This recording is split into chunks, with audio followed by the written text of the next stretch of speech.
mechanics of your punch. You know that the mechanics of your punch actually start with the shoulder. I'm just going to talk about arm mechanics. Obviously, everything you do, you want the body to support the arm. But just specifically the arm today. So, it starts with the shoulder. The squaring of the shoulder is actually very important because that squaring of the shoulder is what's going to connect the arm to the body.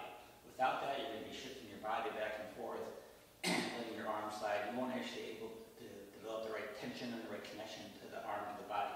So that's why the squaring of the shoulder is actually very important, especially when you're making that triangle.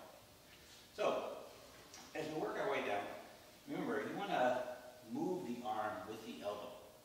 Now, you move the arm with the elbow, but you want to listen to the shoulder.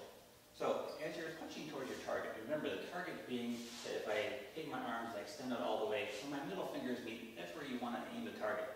That's where you want to target all the time. So, what do I actually want to target? Do I want to use my fist, or do I want to use the forearm? Well, actually, you want to use the forearm to be in line to that target. The fist will fall in line naturally when you actually strike whatever it is that you're going to be striking. But you want to be able to visualize the line from your forearm all the way to that target. So, remember, square the shoulders, move with the elbow, listen to the shoulder, and aim towards the target with the forearm. Now, when I say listen to the shoulder, a lot of times when people punch, they may actually get their shoulders to rise up. Again, if that shoulder's rising up, you actually won't be able to maintain the relaxed position of the shoulder.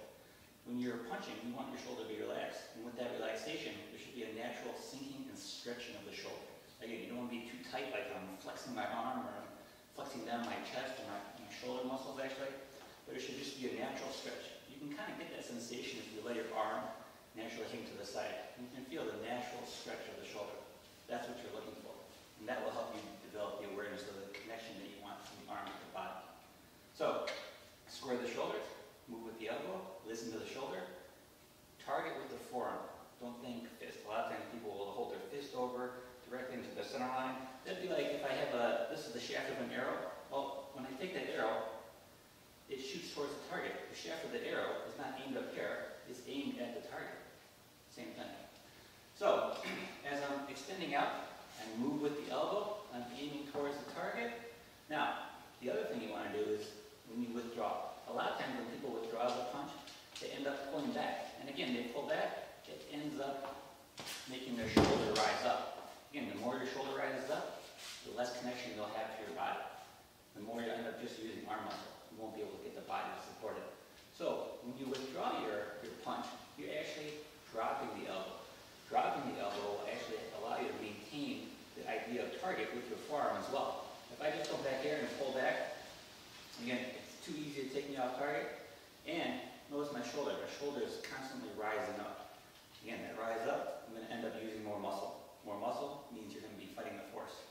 So, as I withdraw my arm, I actually drop the elbow. Dropping the elbow lets me maintain the target. So, why is it so important to maintain that idea of target? Well, when you are punching in Wing Chun, you want to always develop what we call forward focus. Okay? People call it forward energy, forwarding, whatever you want to call it. I just like to use the term forward focus. Whether you have a gun, a bow and arrow, you have to focus whatever it is at the target. And that's exactly what you're doing with the punch. You're focusing my forearm at the target. Now, why is that so important? Because it lets me know when I'm off target. And when I'm off target, that's when the adjustment has to occur. So, if I come in and I punch and Ed blocks my punch, well, now he's blocked this punch. Now I know I have to retarget and I can use my other arm. He takes me off line with this arm, I can come in here, punch with that arm, and so on and so on. And that's how it's the punches. That's how you're actually going to continue your punch. When you take him off target, you do your next attack. Take him off target, or you hit your target, you do your next attack. So, why is that punch so important to understand? Because that punch relates to every other motion that you're going to do in Wing Chun. That idea of target and not target. So, let's take Tanzao for example. Well, if let's say it comes in and does pot punch. He pot punches, I apply my Tanzao. Now, why is that so important to understand the idea of targeting? Because like I said, if I'm off target and I don't make the adjustment with my other hand or using that hand to come back to cover my center and go back on target, I'm going to be fighting the force. So like I said, if I'm here, let's say if I punch and he pops. I punch, if you take me off target and I try to maintain target with this arm, I'm fighting the force at that point. And if he has better skill or more awareness at that moment than I do, I'm just feeding him what direction to come in to do his next attack on me. So I don't want to give that information to my opponent if I don't have to. So it's the same thing when I do any block.